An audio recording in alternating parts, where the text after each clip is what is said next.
I'm Jay Cole, and I'm president of Kayaku Advanced Materials. Early on, we always used to see ourselves as a formulation company. And I said, we need to change that attitude. We need to be and consider ourselves an engineering company, because we have to listen to our customers and then develop solutions for the problems that they've got. So we've spent a lot of time, effort, and energy doing that. Listen to the customers, satisfy their needs, build upon that, and then knowing that you're going to develop a nice annuity. And I think that that's what got us here.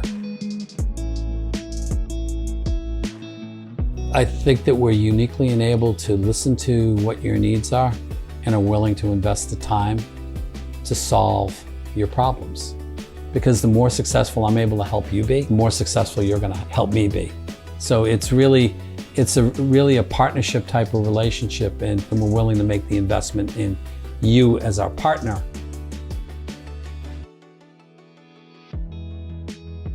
I see us continuing to build upon what we've got. I see us continuing to look for that large whale that's out there to kind of bring that up on board. But I also see us starting to diversify. We put in place a business development group. And the interesting thing is, it's not only geared towards, well, this is what you do and let's just attack that. We're looking at new markets, new technology, all that can be used with our bag of tricks here